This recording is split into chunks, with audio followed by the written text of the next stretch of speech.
Good morning, friends, and welcome to Diamond Fitness's instructional video on the hip hinge. Hip hinging is very important. A lot of people like to round their shoulders. You end up pulling your back in that issue. You can feel the tension when you bend over in your back because you're just pulling everything. And it's not necessarily a squat because we're not moving anything from the bottom half to the top half. We're just moving right here. So I have demonstrated this using a broomstick. Take your broomstick with your broom piece off, of course. Put it behind your back, and you want it to touch 3 points. You want it to touch your head, your back, and your butt during the whole entire movement. When you don't feel any of those 3 points touching the broom, you know you're doing your hip hinge wrong. You stand back up and you start all over. So we have our broom behind our back. We're going to do the hip width. So that's taking your heel and sticking it on the inside of your other foot and then rounding it out. This is your individual hip width right here. So my hand, my head, my back, and my tailbone are resting on the broomstick. Now remember, the only part we're moving is this part right here. So watch how we do this. And everybody's hamstring level is a little bit different depending on how tight you are. So just stop where you feel comfortable. So your knees are soft and you just start bending forward. Doing it with a broomstick also helps you to keep your head in alignment because you should always be looking in the direction that you're going. And note, as I'm going down, I'm still hitting all 3 points on the broomstick, keeping my knees soft and my weight in my heels. As you can see, I can lift my toes. So we come back up. And you do this a couple of times. You just reset and hinge. Reset, and only right here, we're hinging. And everything stays in alignment and your body is completely happy when it does so. If you don't want to do it with a broomstick, we can always also do it against a wall.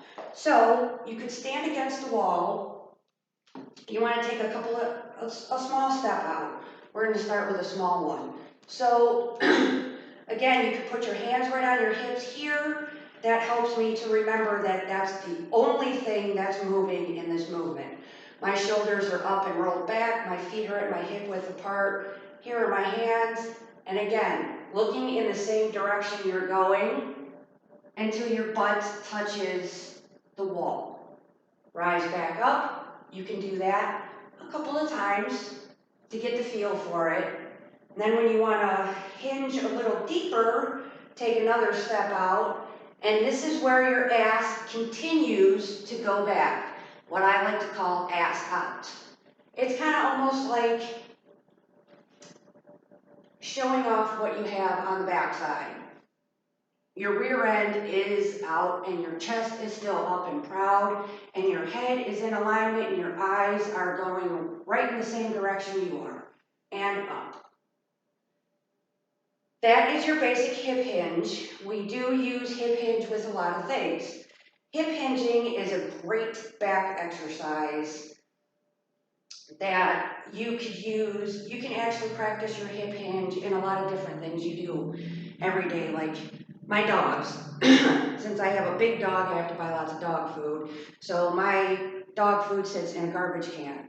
So when I'm feeding the dogs, I've been weightlifting for such a long time already, I automatically go into posture and I bend over and I scoop their food into their bowl this way. If you notice, try doing this yourself at home.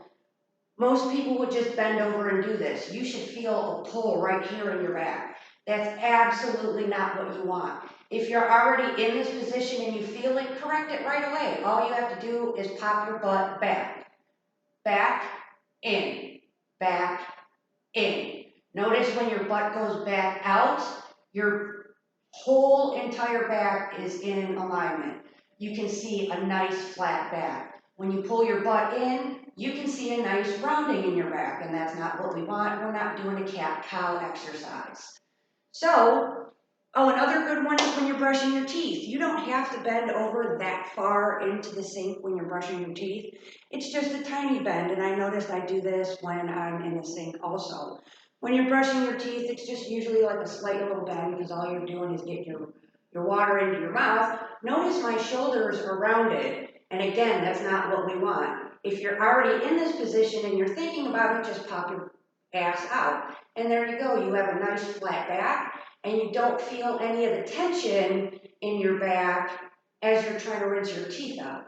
And you stand back up, and we're all done.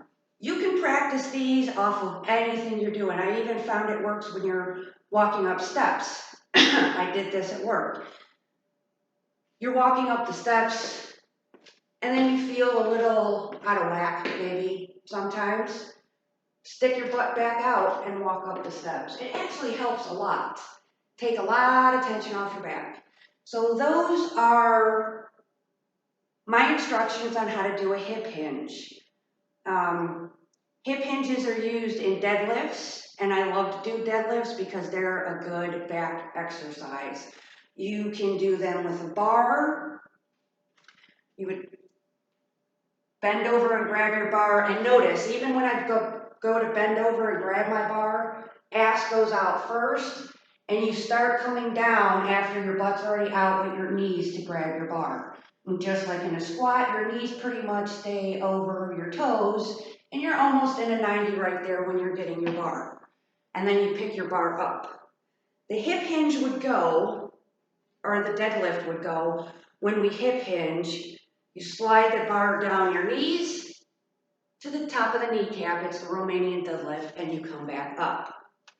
Notice shoulder rolls back and down, feet are hip width apart, and the bar never leaves my legs, and my butt goes out first.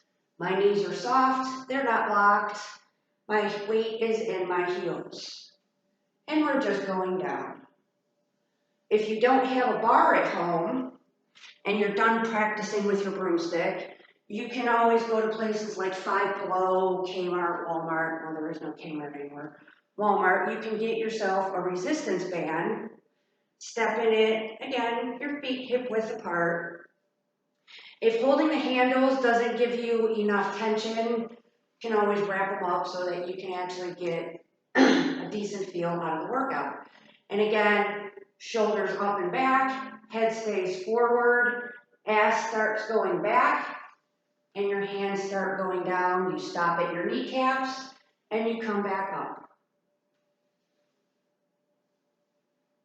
You can also take this same band, step on the handle part if you want to act like you're holding a bar. Some people like that better.